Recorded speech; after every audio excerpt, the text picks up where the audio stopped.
물론 여긴 국민 라디오.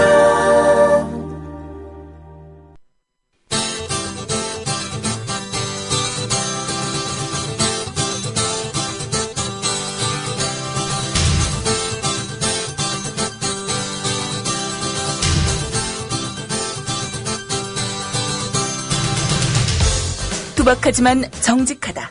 비평을 비평하는 남자 서영석. 그가 바라본 세상. 사설과 칼럼을 통해 오늘을 짚어본다. 서영석의 라디오 비평. 안녕하십니까, 서영석입니다. 노종면 전 YTN 노조위원장, 지금 국민TV 방송제작국장이죠. YTN 노조위원장 시절 낙하산 사장의 출근 저지 투쟁을 했다는 이유로 해고됐습니다. 1심에서는 해고가 정당하지 않다라고 판결을 했지만은 2심에서는 해고가 정당하다고 판결했습니다. 대법원에서 결국은 2심을 확정했습니다. 저는 사법부가 죽은 날이라고 평가합니다. 대법원, 사법부야말로 그야말로 법에 기댈 수밖에 없는 서민들의 마지막 보루입니다. 그 마지막 보루가 가진 자들, 기득권들, 권력에 유리한, 권력에 편향된 판결을 하는 순간 그 사회는 붕괴 직전에 있는 겁니다. 막강한 검찰총장마저 찍어내는 이 정권 겁나겠죠.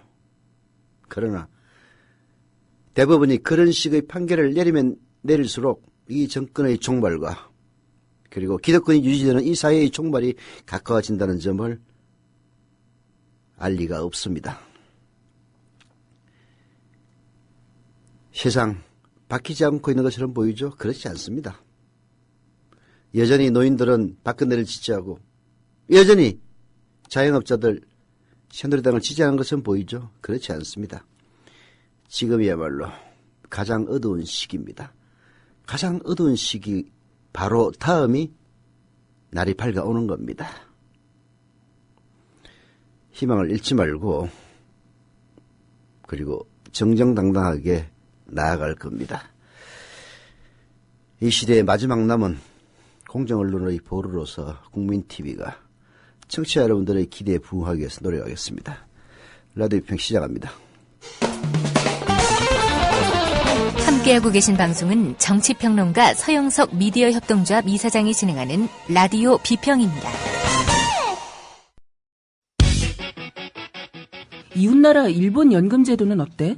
2012년 기준으로 일본은 모든 국민에게 기초연금 77만 원을 지급하고 노동자에게는 별도로 후생연금 208만 원을 주고 공무원들에게는 공무원연금 282만 원을 지급한대. 그럼 국민들에게는 기초연금 77만 원에 208만 원을 더해서 285만 원을 주는 거네. 그렇지. 일본은 공적연금만으로 노후생활 70%를 책임져 주는데 우리나라는 사적연금과 국민연금 모두 합해서 노후생활 보장률이 30%밖에 안 돼. 그래?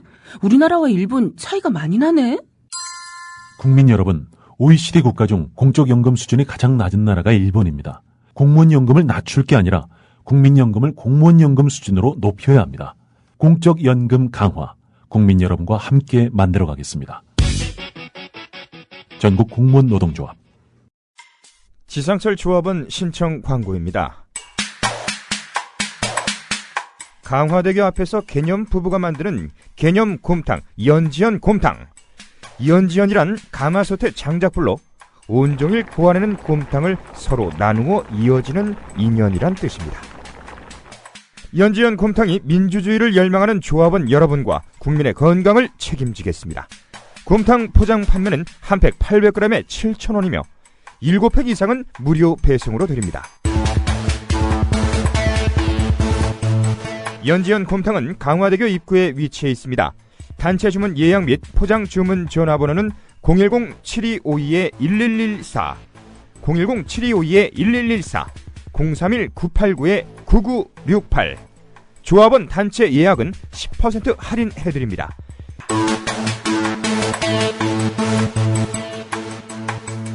포장 판매 금액의 10%는 국민TV 후원금으로 쓰입니다.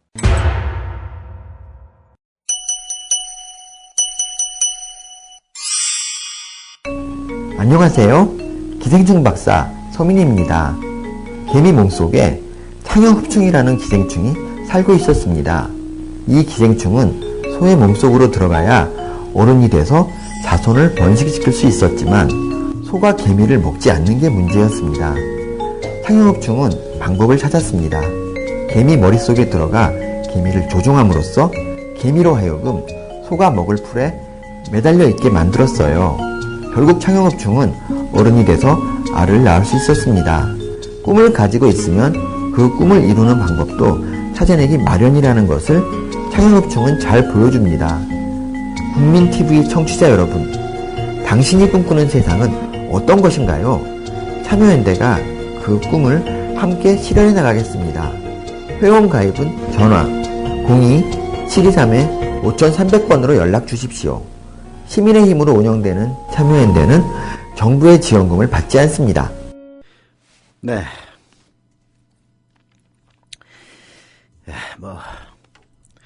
우울한 일들이 계속되고 있지만은 사실 변화는 보이지 않는 곳에서 늘 시작되고 있는 겁니다. 노인들이 언제까지 박근혜 정권을 지지할 것 같습니까? 그들의 미망, 저는 다음 대통령 선거를 앞두고 반드시 깨어질 것이라고 믿습니다. 예언은 아니지만 다음 대선에서는 60대의 반란이 변수가 될 겁니다. 어떤 부정선거로도 그 반란을 바꿔놓지 못할 겁니다. 조그만 일들, 아무것도 아닌 일들처럼 보이는 기득권자들, 그리고 우리나라의 상위 1%들에게는 그런 일들 계속 빈발하고 있습니다.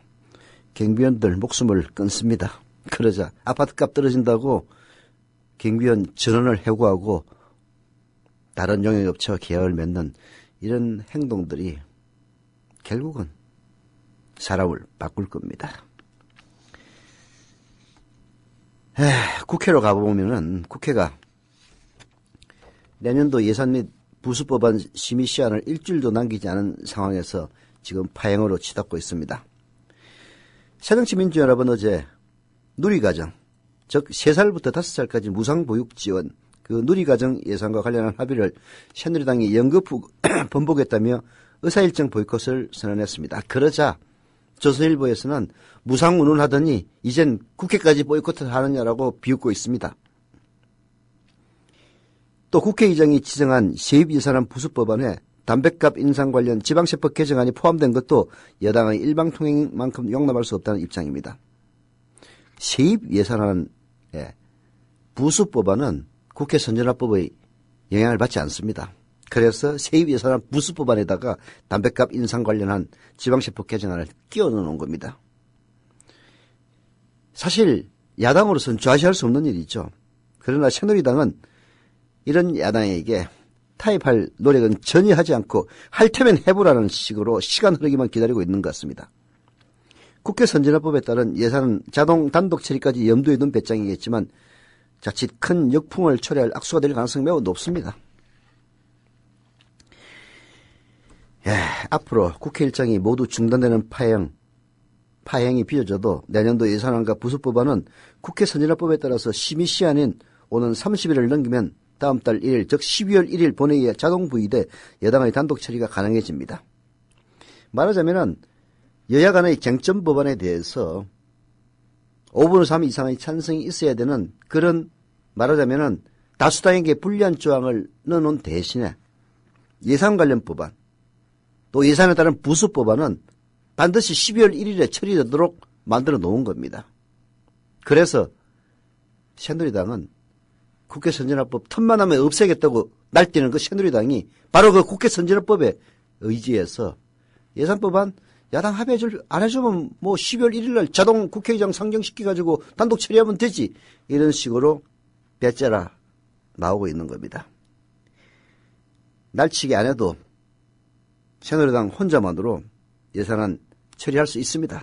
하지만 그걸 믿고 여당이 비타협적인 태도 고집해가지고 결국은 그 부메랑이 자기들 턱쪽 아래에 날아갈 겁니다. 누리과정 합의에 대한 새누리당의 이딴 번복 책임도 있지만 부자 정세는 전혀 하지 않고 담배값 같은 서민 정세만 추진하는 건 용납할 수 없다는 야당의 주장, 결코 무시할 수 없는 국민적 반감이 반영되어 있기 때문입니다. 오늘 한국일보 사설은요, 예산국회 파행은 새누리당 배짱 부리기 탓이 크다라고 지적을 하면서 다음과 같이 얘기를 합니다. 여야가 지금이라도 쟁점인 누리과정 예산과 담뱃값 인상 관련 법안 처리에 대한 타협에 나설 경우 당장 정략적 계산부터 배제해야 한다.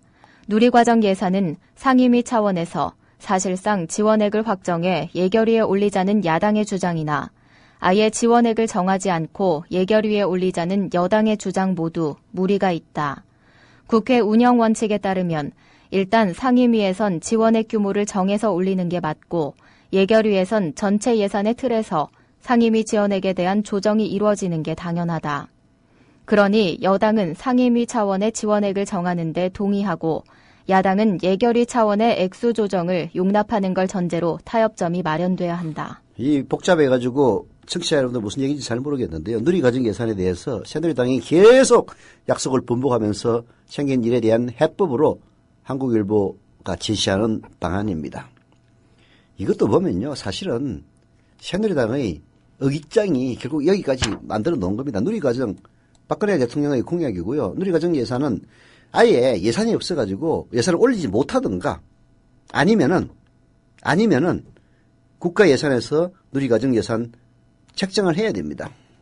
그런데 새누리당 그리고 박근혜 정권, 박정희 정권이라고 그럽니다. 하도 비슷해가지고 헷갈립니다. 박근혜 정권 이거를 교육청에다 떠넘겼습니다. 걔 들고 일어나고 교육청에서 진보 보수할 것 없이 다 들고 일어날 수밖에 없죠. 그러니 결국은 국가 예산에서 책정하기로 해놓고 그것도 다 못 내겠다 해가지고 지금 이 지경이 되고 있는 겁니다. 뿐만이 아니고요. 정부 여당이 부자 정세는 전혀 외면한 채 담배값이나 주민세, 자동차세 같은 사실상의 서민 정세만 추진하는 것은 공평가세 차원에서도 분명히 잘못입니다. 이게 말이 되는 이야기입니까? 주민세, 이거는 돈을 하루에 4,400만 원씩 벌어대는 삼성전자 사장이나 그리고 한 달에 20만 원 노령연금 받는 노인들이나 똑같이 내는 인두세입니다. 인두세. 자동차세 역시 마찬가지죠. 담배값 마찬가지입니다. 이런 서민들에게 더 데미지가 큰 그런 정세만 하고 기업의 법인세 그리고 종합부동산세 같은 이른바 가진 것 많은 사람들에게 많은 세금을 부과하는 이런 것들은 사실상 유명무실하게 해놓고 게다가 4대강 사업 20조 원, 22조 원이죠. 그리고 자원외교 수십조 원, 방산비리 이런 식으로 나라의 국고를 온갖 낭비한 이 정권, 이명박근혜 정권이 이제 와서 부자들에게 세금 더 못 걷겠다 그러니 서민들에게 돈 걷겠다면서 이런 것들을 예산 부수법안에 집어넣어가지고 자동 상정시켜서 그야말로 강제 처리하려고 하는데 야당이야 짓밟고 넘어가면 되겠지만 국민들이 그대로 넘어가리라고 생각하십니까? 제가 늘상 얘기하지만요. 아무리 서민들, 종편만 뒤집다 보는 자영업자들 그리고 박근혜에 대한 맹목적인 애정을 드러내는 60대 70대들 안 바뀔 것 같죠? 바뀝니다. 이런 것들이 누적되면서 점점 바뀌어 나가는 겁니다. 국회 파행 계속된다면 이건 전적으로 새누리당의 책임이라는 한국일보의 지적을 새누리당 그야말로 흘려듣다가는 그야말로 다음에는 부정선거도 안 통할 겁니다.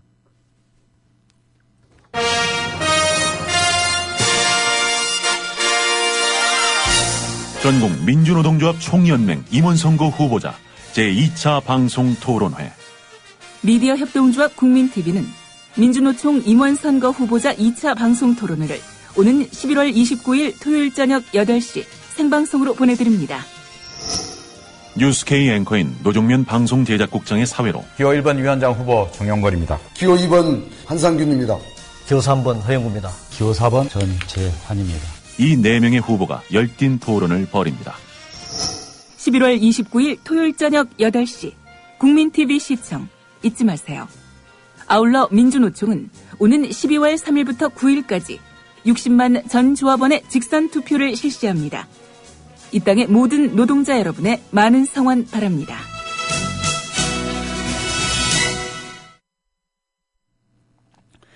네. 베리테스님 조합원 가입하셨습니다. 출자금 납입까지 해주셨네요. 감사드립니다. 충남 공주시 마곡면의 망망대해님, 그리고 김불스님, 그리고 서울 광진구 자양 3동의 도깨비 거북님, 충북 옥천군 옥천어버이 이안재님 조합원 가입 감사드립니다. 옥천 얘기가 나왔으니까 말인데요. 옥천에서야말로 국민TV 조합원이 많이 늘어나야 됩니다. 조선일보가 유일하게 안 되는 곳이 옥천입니다. 예, 그 옥천의 안티 조선일보 운동을 했던 그 주역이 얼마 전 국민TV를 방문하셨는데요. 옥천에서 적극적으로 국민TV 조합원을 늘려주시겠다고 약속을 하셨는데 아마 그 결과가 아닌가 싶습니다. 예, 옥천은 언론계획 마라톤대, 안티조선 마라톤대회도 개최한 곳이고요. 혹시 그 주변에 계신 분들, 옥천에 사시는 분들에게 꼭 국민TV 조합원으로 가입해달라고 전도해 주시기 바랍니다. 네. 네. 광고하겠습니다. 이 멘트 광고가 이 시사 프로인지는 잘 모르겠습니다만은 진행하는 사람들에게는 적절치 않다는 그런 내외의 지적이 있어서 요 광고까지만 하고요. 다음부터는 여러 가지 대안을 강구 중인데 이제 이게 멘트 광고를 하는 가장 큰 이유는 단기 광고의 경우에 사실 그 성우들을 동원한 녹음 그 돈 드는 일입니다. 그래서 무료로 해드리고는 있는데요. 짧게 광고하는 거를 그렇게까지 할 수 없어서 멘트 광고를 하게 됐는데 이 멘트 광고 들어오는데 저는 여러 군데 들어오는 줄로 착각하고 있었는데요. 어제 조사를 해보니까 라디오 비평만 들어오더라고요. 그래서 또 이게 라디오 비평을 듣는 사람들의 숫자가 늘어나고 또 영향력이 커진 모양이에요. 그래서 이런저런 이야기들이 많아서 고민을 하고 있는데 제일 좋은 거는 광고주가 직접, 그래서 광고주 다 조합원들입니다. 광고주가 직접 녹음해서 틀어주는 그런 방식을 좀 고려하고 있습니다. 이 광고 네 개 광고가 있는데요. 끝날 때까지는 하겠지만은 이 다음부터는 이제 제가 직접 읽는 광고는 없어질 겁니다. 그때까지는 혹시 기분 나쁘신 분들 있더라도 양해해 주시기를 바랍니다. 오해숙 생활단식 광고입니다. 단식 어렵지 않습니다. 많은 미래유동조합 조합원들도 해보셨습니다. 일자식 정정운동 했는데 실제로 많은 분들이 했습니다. 성공하셔서 몸과 마음 건강까지 좋아졌다고 합니다. 오해숙 생활단식의 특징은 생활 속에서 누구나 쉽게 도전해 볼 수 있게 프로그램이 잘 짜져 있다는 것이고요.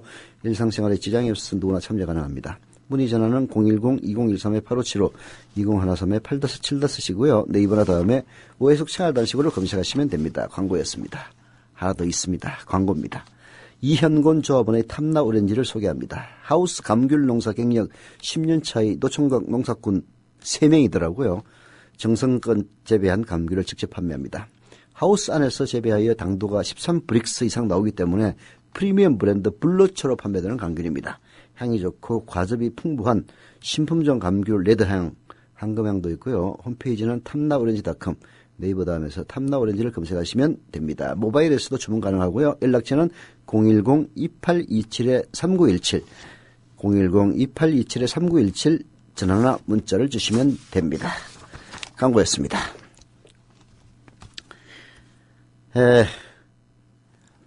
단두대, 원수, 암덩어리, 이거 북한 김정은이가 하는 말이 아닙니다.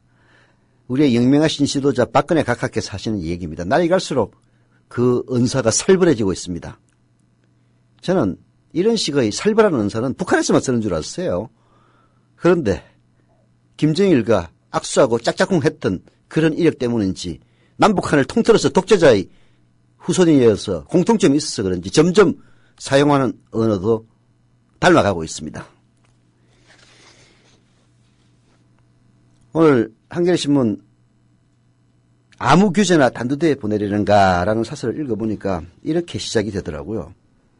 박근혜 대통령은 25일 청와대에서 열린 국무회의에서 일자리 창출과 투자를 가로막고 있는 규제들을 한꺼번에 단두대에 올려 처리해야 된다고 말했다. 지난 3월 10일 청와대 수석비서관 회의에서 규제를 우리가 처부술 원수, 암덩어리 등이라고 표현했던 것에서 한 걸음 더 나아간 것이다. 이런 발언은 규제개혁에 대한 대통령의 소신과 의지가 얼마나 강한지 보여주기에 충분했다. 하지만 대통령의 이런 섬뜩한 단어들을 예가 없이 토해내는 것이 과연 바람직한지는 매우 의문이다 라고 썼습니다. 저도 동감입니다. 정말 조금 전에 얘기도 하셨다시피 독재자들의 언어는 진짜 비슷한 것인가 라는 원초적인 질문을 하지 않을 수 없게 만들었습니다. 청취자 여러분들도 잘 아시겠지만 단두대 뭡니까? 프랑스 혁명 당시 왕족과 귀족 그리고 정적들을 처형한 공포정치의 상징물입니다. 아주 무겁고 날씨파란 도끼를 저 위에 걸어놓고 그 밑에다가 모가지만 쏙 내밀게 한 다음에 그 도끼를 떨어뜨려서 목을 자르는 게 그게 바로 단두대입니다. 기요틴입니다. 단두대의 창시자인 기요틴도 그 단두대를 기요틴이라고 불렀던 것은요. 그 아이디어를 낸 놈이 바로 기요틴이었는데 그 인간도 기요틴 단두대의 이슬이 됐던 겁니다. 너무나 많은 생명들이 행정의 이슬로 사라진 것처럼 우리 사회의 규제들도 마구잡이로 목이 싹둑 잘려 나가지 않을까 하는 걱정이 앞섭니다. 왜? 규제들 중에서도 나쁜 규제도 있지만 좋은 규제도 있기 때문입니다. 좋은 규제들을 풀어놔가지고 세월호 참사가 일어난 거예요. 박근혜 대통령은 그걸 자기 스스로 눈물을 흘리면서 사과한 게 그야말로 쇼가 아니었다면 이런 얘기 할 수가 없는 겁니다. 그렇지 않아도 무차별적인 규제 완화의 조짐이 이미 곳곳에서 나타나고 있는 마당에 관광진흥을 이유로 환경보호 규제를 지금 풀고 있지 않습니까? 해외 환자 유치를 빌미로 의료 규제를 완화하는 조치, 서비스 산업 육성이니 투자 활성화니 하는 이름으로 추진되고 있지 않습니까? 여기에 박근혜 대통령의 그 섬뜩하고 강경한 발언까지 겹쳐지면 이런 흐름은 더욱 빨라질 수밖에 없습니다.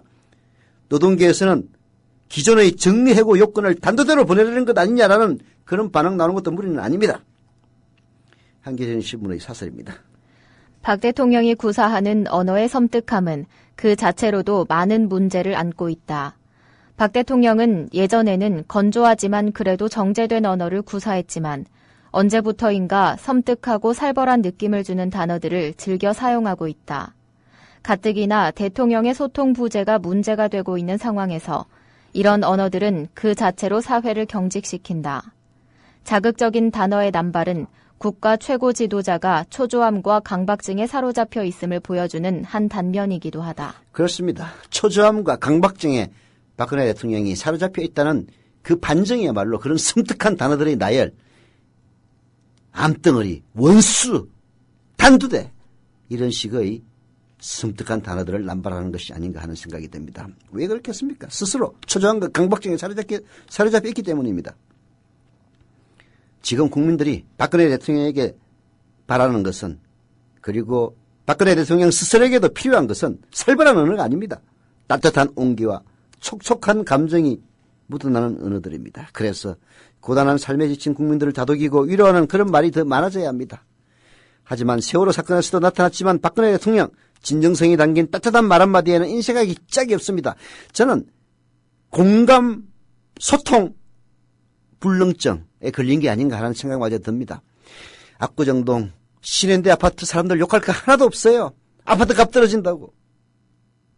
왜 하필이면 우리 아파트에서 분신을 하느냐고 이런 식의 반응이 나오는 것도 박근혜 대통령과 똑같은 겁니다. 공감 능력이 없는 거예요. 공감 능력이. 이런 인간들이 대통령이 되고 이런 인간들이 우리 사회의 1%가 되고 있다는 사실 자체가 정말 비극입니다. 비극.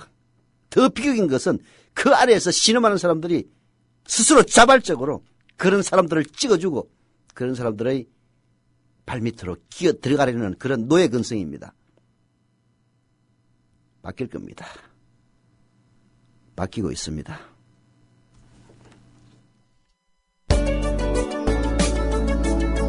똑똑한 의료 소비자 되기 캠페인 윤훈기 치과의사입니다. 병원이 민간 자본을 도입해 영리 극대화를 추구하면 과잉 진료가 현재보다 반드시 더 심해집니다. 그렇지 않아도 과잉 진료는 현재 심각하게 사회 문제들을 유발하고 있습니다. 과잉 진료란 병원 이익을 위해 하지 않아도 될 검사와 치료를 환자에게 강제하는 비윤리적 행위입니다. 허위 과대 광고를 하는 병원들은 반드시 과잉 진료를 합니다. 과잉 진료는 평생 후유증에 시달리게 함으로써 존엄한 한 인간의 영혼과 육체를 서서히 파괴하고 소중한 가정경제를 파탄시켜서 결국 사회계층 간 증오심을 부추기는 진짜 사대악입니다. 과잉 진료를 통해서 병원들은 더 부자가 되지만 환자들은 더 아파야 하고 양질의 삶을 빼앗겨야 합니다. 돈이 모자라 치료를 못 받는 비극도 생깁니다. 이것이 헌법에 보장된 인권입니까? 다 함께 힘을 모아 의료 영리화 반드시 막아냅시다. 지금까지 윤훈기 치과의사였습니다. 똑똑한 의료 소비자 되기 캠페인이었습니다.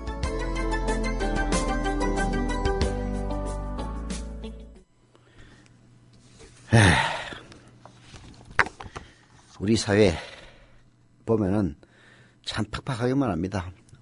오늘 한겨레신문에 어떤 대학생, 24살짜리 대학생이 학교 다니면서 에버랜드, 공공랜드라고 되어 있는데요. 아마 에버랜드 같아요. 거기서 알바했던 그 경험도 한번 써놓으면서 이제 24살이 된 지금에서도 계속 취업 준비를 위해서 질 낮은 아르바이트를 전전하지 않을 수 없는 그런 젊음의 삶을 써놓은 걸 보고 가슴이 아팠습니다. 이거 고치려면요, 이런 우리 사회의 기득권을 대변하는 1%만을 위한 이런 정권에게 맡겨둬서는 안 됩니다. 여러 가지 법 제도도 바꾸고 사회 전체를 일신시켜 나가려면 정권을 바꿔야 합니다. 그러나 그 기업 환경은 김대중 노무현 정권 때도 보았듯이 잘 바뀌지 않습니다. 서울대 명예교수 임현진 교수가 오늘 한겨레신문에 기업과 사회의 상생, 거기에 해답이 있다라고 썼는데요. 바로 저희들과 같은 협동조합 그리고 사회적 기업 이런 데 관한 이야기인데요. 저는 동감합니다. 거기에 바로 해답이 있습니다. 임현진 선생의 글 소개해드립니다.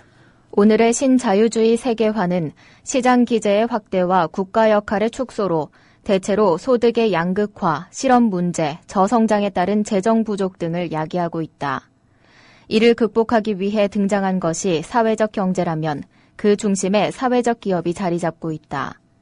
사회적 기업이 주목을 받고 있는 것은 전적으로 사회적 기업의 특성에 기인한다. 사회적 기업은 이익을 사회에 환원하고 취약계층을 채용하는 등 사업 운영을 통해 사회 문제를 해결하는 기업이다. 특정한 사회적 목적을 위해 이윤을 추구하고 사회의 이익의 일정 부분을 환원하는 것이 일반 영리기업과 다르다. 문제는 사회적 가치와 이윤을 동시에 추구하는 것이 말처럼 쉽지 않다는 데 있다.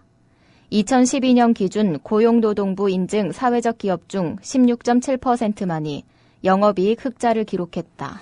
이윤을 추구하면서도 그 이윤의 일부를 사회에 환원하는 이런 사회적 기업이 살아남기 쉬운 환경 아닙니다.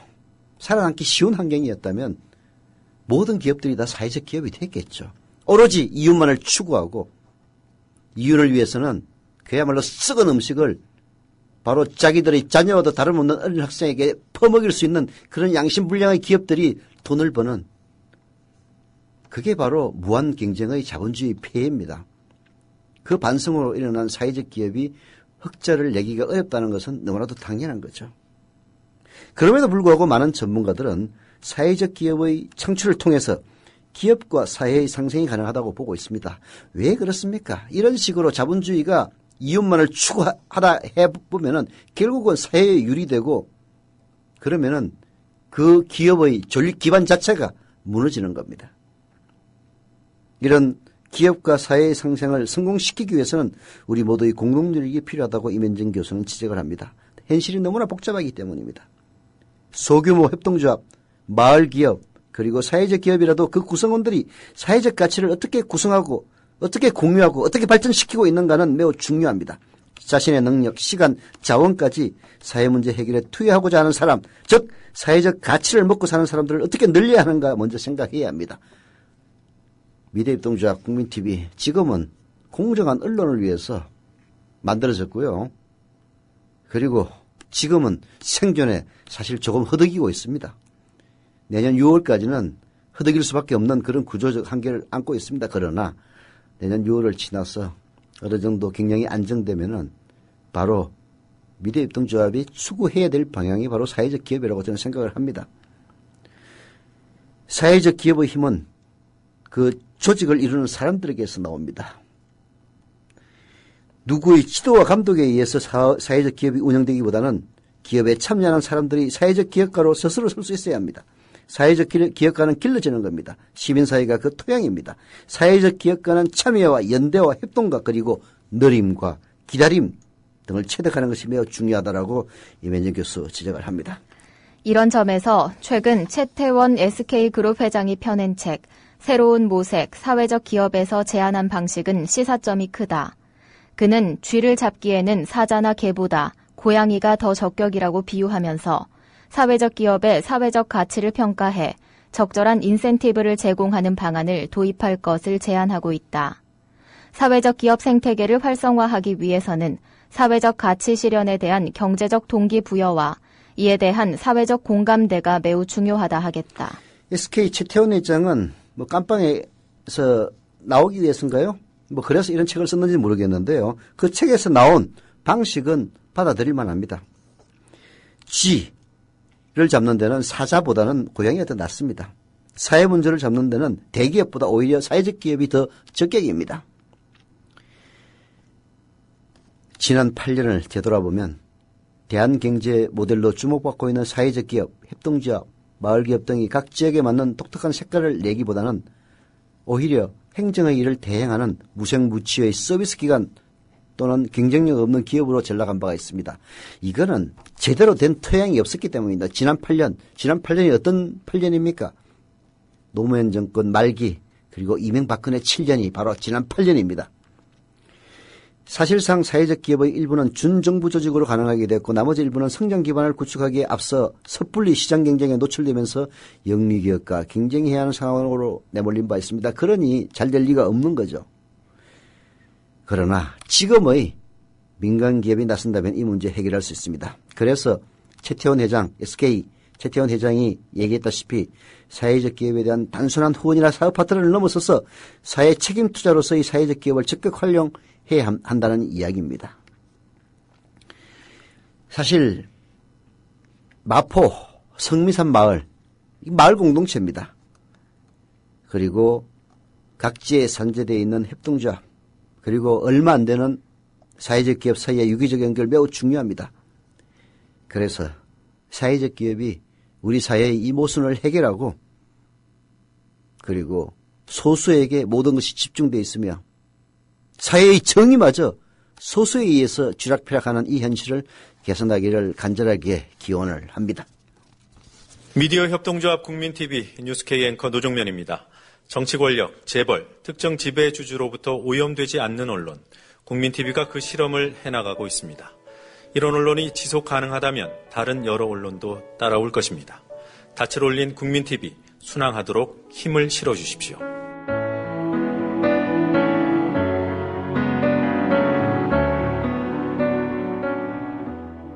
월 11,000원의 조합비 납입. 조합원 여러분의 많은 동참을 바랍니다.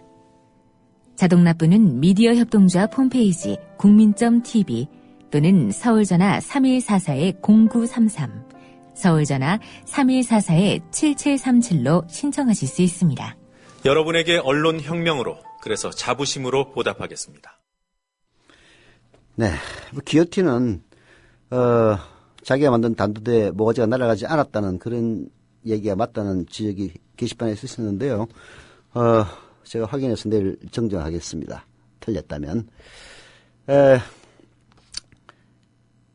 그리고 아까 노정면 기자 대법 판결 그거 나오기 전에 사실 제가 셀렉팅한 칼럼인데요. 한국일보 이정 논설위원에서는 대법관이 될 만한 분. 이게 한국 사법 현실입니다. 20년 전 사회부 법조팀에서 대법원을 담당할 때 일이다. 법원 행정처 고위 관계자와 독대한 자리에서 여성 법조인의 폭발적인 증가가 화제에 올랐다. 1994년은 사법시험 여성 합격자 비율이 처음으로 10%를 돌파하고 여성 법관 수가 50명을 넘어선 해였다. 이 관계자는 개탄하듯 말했다. 사법시험이 너무 쉬워지고 한 해 200명에서 300명씩이나 뽑다 보니 여자들이 너무 많이 와요. 옛날 같으면 어림도 없는 일인데.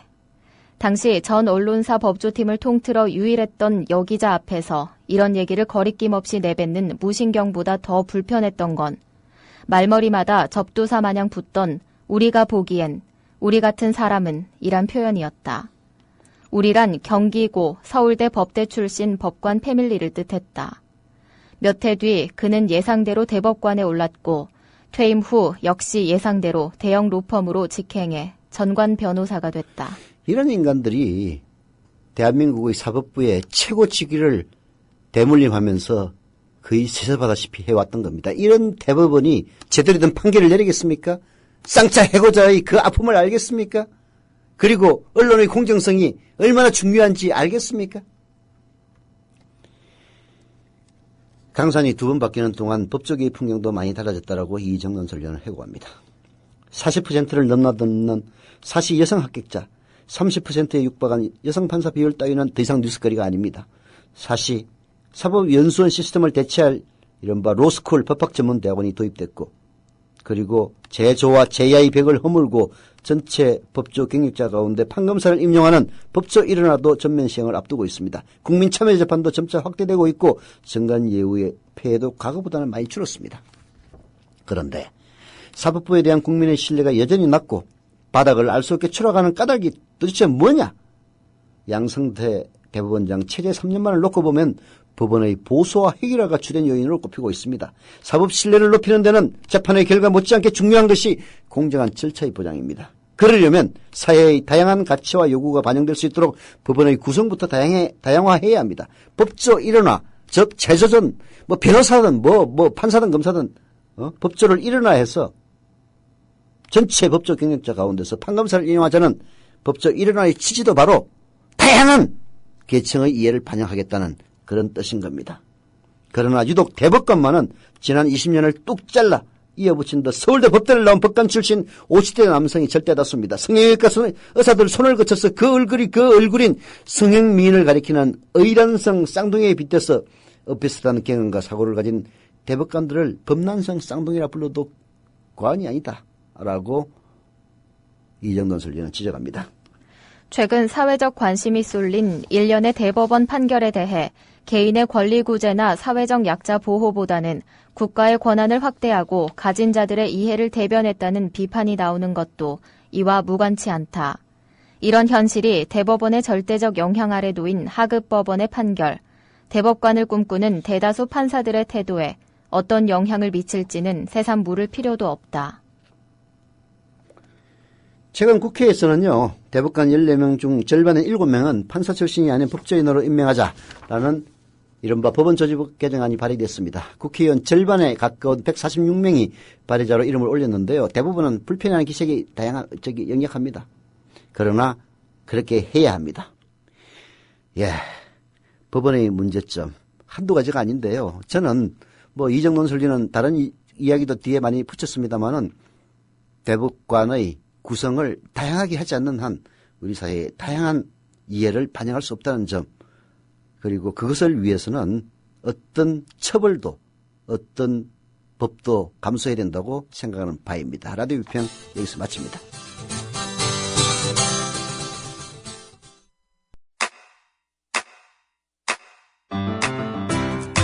국민 라디오 지지하는 4가지 방법 아시나요? 다운로드하기, 별점 주기, 댓글 달기, 구독하기. 국민 라디오를 보다 많은 이들에게 전할 수 있는 가장 손쉬운 방법. 다운로드하기, 별점 주기, 댓글 달기, 구독하기. 잊지 마세요. 다운로드하기, 별점 주기, 댓글 달기, 구독하기.